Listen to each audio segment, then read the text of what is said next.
نحمده ونصلي على رسوله الكريم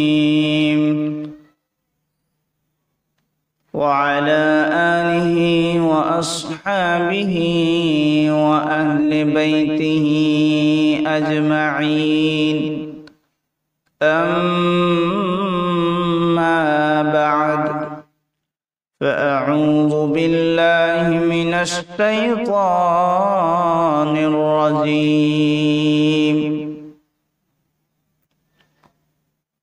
সম্মানিত দর্শকবৃন্দ, আজকে আমরা আলোচনা করব কল্যাণকর কাজের পথ দেখানো এবং সৎ পথের দিকে আহ্বানের ফল। আল্লাহ পাক রব্বুল আলামিন কল্যাণকর কাজের পথ দেখানো এবং সৎ পথের দিকে আহ্বান করার ফল সম্পর্কে কোরআনুল কারীম ইরশাদ করেন, বিসমিল্লাহির রহমানির রহিম, ওয়ালতাকুম মিনকুম উম্মাতুন ইয়াদউনা ইলাল খায়র, অর্থাৎ তোমাদের মধ্যে এমন একটি দল থাকা উচিত যারা লোকদেরকে কল্যাণের দিকে আহ্বান করবে, কল্যাণের দিকে ডাকবে। এমন একটি দল তোমাদের মধ্যে সৃষ্টি করা উচিত যারা শুধু লোকদেরকে, অর্থাৎ মুসলমান, হিন্দু, বৌদ্ধ সকল জাতিদেরকে কল্যাণের দিকে ডাকবে। রাসূলুল্লাহ সাল্লাল্লাহু আলাইহি ওয়াসাল্লাম হাদিস শরীফে কল্যাণকর কাজের পথ দেখানো এবং সৎ পথের দিকে আহ্বানের ফল সম্পর্কে ইরশাদ করেন, আন আবি হুরায়রা রাদিয়াল্লাহু তাআলা আন্না রাসূলুল্লাহ সাল্লাল্লাহু আলাইহি ওয়াসাল্লাম قال من دعا إلى هدى كان له من الأجر مثل أجور من تبعه لا ينقص ذلك من أجورهم شيئا ومن دعا إلى ضلالة كان عليه من الإثم مثل آثام من تبعه لا ينقص ذلك من آثامهم شيئا رواه مسلم।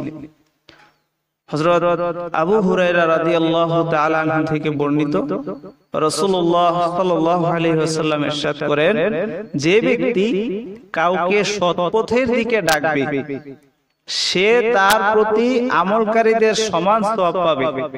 অর্থাৎ যে ব্যক্তি অন্য কোনো মানুষকে সৎ পথের দিকে আহ্বান করবে, যে সৎ কাজ করবে তার তো নেকি হবেই, আর যে ডাকবে, যে সৎ কাজ করলো তার যতটুকু নেকি হবে, যে ডাকবে তারও ততটুকু নেকি হবে। তবে আমলকারীর নেকি সমূহ থেকে এটা কিছুই কম করবে না। অর্থাৎ যে ব্যক্তি আমল করেছে তার নেকি থেকে একটি নেকিও কাটা যাবে না, কিন্তু যে ব্যক্তি ডেকেছে তার সমান নেকি হবে।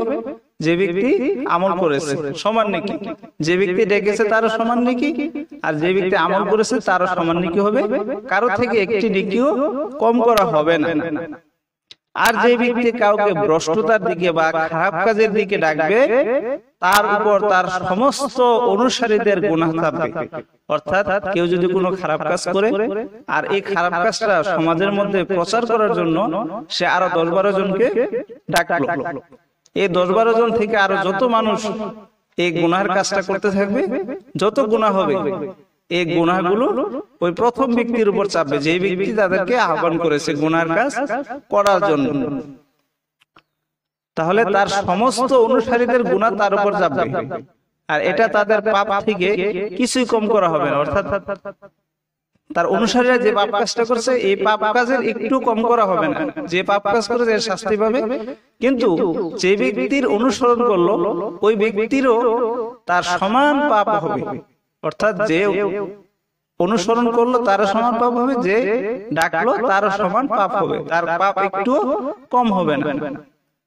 তাহলে বোঝা গেল যে সমাজে, রাষ্ট্রে, দেশে ইসলামিক চিন্তাধারা, ইসলামিক বিষয়গুলো প্রচার করা, এবং সৎ কাজের দিকে আহ্বান করা, অসৎ কাজ থেকে দূরে থাকা, অসৎ কাজ থেকে মানুষকে বিরত রাখা।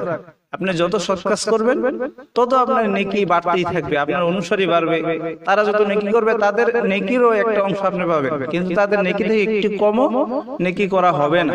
আর যদি আপনি গুনাহের কাজ করেন, সমাজে ভ্রষ্টতার কাজে লিপ্ত থেকে মারা যান, আর আপনার অনুসারীরা যত খারাপ কাজ করতে থাকবে, তার একটি গুনার পার্সেন্টেজ আপনার আমলনামায় কিয়ামত পর্যন্ত যোগ হতে থাকবে। আল্লাহ পাক আমাদেরকে সৎ কাজের আদেশ এবং অসৎ কাজ থেকে নিষেধ থাকার, দূরে থাকার তৌফিক দান করুন। ওয়া আখিরু দাওয়ানা আলহামদুলিল্লাহি রাব্বিল আলামিন। আসসালামু আলাইকুম ওয়া রাহমাতুল্লাহি ওয়া বারাকাতুহু।